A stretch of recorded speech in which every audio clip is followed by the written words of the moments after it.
করা থেকে বিরত থাকার তৌফিক দান করুন, বলেন আমিন।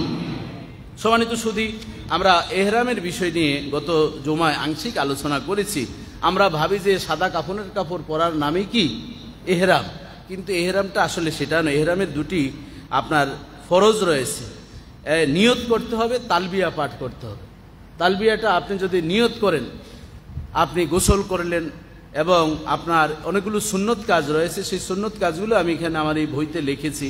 যেমন নখ কাটা, বগলের নিচের যে পশম রয়েছে, নাভির নিচের এই পশমগুলো আপনার পরিষ্কার পরিচ্ছন্ন করা, তারপর গোসলে যদি সমস্যা হয় উজু করা, অনেকের সমস্যা থাকতে পারে অসুস্থতার কারণে, এবং সুগন্ধি আপনি লাগাবেন। গোসল করেছেন, আপনি সুগন্ধি লাগালেন, এরপরে আপনি এহরামের কাপড়টা পরিধান করলেন। এহরামের কাপড় পরিধান করার পরে সেলাইবিহীন আপনি এহরামের কাপড়টা পরিধান করতে হবে, যেটি আপনার লুঙ্গি হিসেবে আপনি ব্যবহার করবেন। যেটা নিচে সেটা সেলাইবিহীন থাকবে। পুরুষের জন্য 5 হাত, আর চাদরটা থাকবে কয় হাত? 6 হাত। কম বেশি আপনি করতে পারেন, সাধারণত আমরা বাঙালি যে সাইজ সেই হিসাবে আমরা সেটি ব্যবহার করি, সেভাবে আমরা করব। কেউ আবেগবশত কোনো সিলাইওয়ালা কাপড় চোপড় পরিধান করলে তার এহরাম হবে না। এই বিষয়গুলো আমাদের মনে রাখতে হবে। কাপড় পরিধান করলাম, সুন্নাতের বড় একটি পদ্ধতি হচ্ছে আরেকটি সুন্নতে এহরাম, 2 রাকাত নামাজ পড়া। যে সূরা আপনি পারেন সেই সূরা পড়ে আপনি নামাজ আদায় করলেন। আপনি এরপর টুপিটি খুলে ফেলবেন। টুপি খোলার পরে আপনি যদি উমরা করেন লাব্বাইকা উমরাতান, আর যদি হজ এবং উমরার নিয়ত করেন কিরান হজের, আপনি করবেন কি লাব্বাইকা হজ্জান ও উমরাতান। দুটি নিয়ত আপনি একসাথে করবেন। যারা যে ট্রাভেলসে যাচ্ছেন বা সরকারিভাবে যাচ্ছেন, এটা ট্রেনার আছে, হজের ক্লাস করা হয়, অনেক বই আছে। আর কিছু না থাকুক, আমার এই বইটি আপনি নিলে হজ করার জন্য আর কোনো দোয়া এবং আর কোনো কিছু বাকি নেই। এখানে আমি সংক্ষেপে বিস্তারিত আলোচনা করেছি একজন মানুষ হজ করার জন্য যা যা প্রয়োজন। এখানে আপনার সব শেষ হয়ে গেল। এহরাম বাঁধলেন, বাঁধার পরে 2 রাকাত নামাজ পড়ে নিয়ত করে ফেললেন। নিয়ত যখন আপনি করে ফেলছেন, এখন আর আপনার নেটওয়ার্ক অন্যদিকে যাওয়া যাবে না। অনেকগুলো কাজ তখন আপনার নিষেধ হয়ে যায়। আপনি এখন এহরামটা কোথায় বাঁধবেন? বিমানে আপনি বাঁধবেন, সেটা জায়গাটা অনেক ছোট, কষ্ট হবে।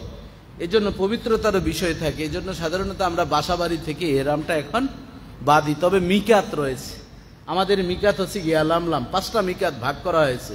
অর্থাৎ মিকাত হচ্ছে যে স্থানে আমাদের এহরাম বাঁধতে। বিমানে কিন্তু বলা হয় যে আপনাদের মিকাত এখন অতিবাহিত হবে, এত কিলো বাকি আছে, এত সময়। তখন দেখা যায় সমস্যা হতে পারে। আপনি ঘুমিয়ে পড়েছেন, আপনার এহরাম যদি না বাঁধা হয় তাহলে তো আপনার হজের কার্যক্রমই আপনি শুরু করতে পারলেন না। এই জন্য বাসাবাড়ি থেকে বা হজ ক্যাম্প থেকে অথবা যেখান থেকে আপনি বের হবেন সেখানে আপনি এহরামের কাপড়টা পরিধান করলেন, নিয়ত করে ফেললেন।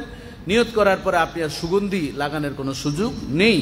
শরীরের অনেকের বদ অভ্যাস আছে, নাকের পশম টানার অভ্যাস আছে। কিছু কিছু মানুষের দেখবেন শুধু।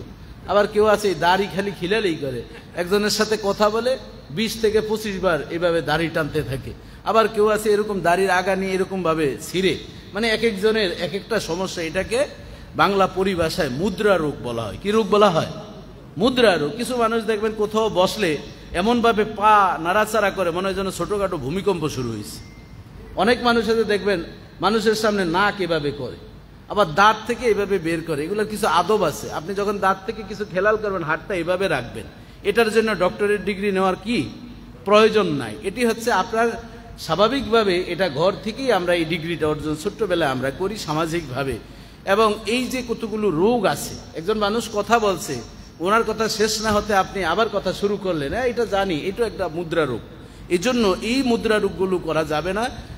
এই কাজগুলো যদি আমরা করি, পশম উঠাই শরীরের, দাড়ি আপনি একটা চুল পেকেছে আপনি উঠালেন, আপনার কিন্তু এহরাম ভঙ্গ হয়ে যাবে। এটি খেয়াল রাখবেন। নখ কাটা যাবে না। এবং আপনার কোনো রকমই স্ত্রী যদি সাথে থাকে, স্ত্রী সুলভ কোনো আচরণ সেখানে করা যাবে না। এরপরে 5 নম্বর হচ্ছে জীবজন্তু শিকার করা যাবে না। মশা বসছে, মশাকে আপনি তাড়িয়ে দিবেন। কিন্তু অনেকে দেখেন একটা মশা মারতে যে এমন জোরে থাপ্পড় দেয়, মনে হয় যেন 7 ডিগ্রি মানে ভূমিকম্প হয়ে গেছে। এ ধরনের আচরণ করা যাবে না। আবার দেখা যায় আমরা অনেক সময় এহরাম বাঁধা অবস্থায় সৌদি আরব কিন্তু বেশ কবুতর থাকে।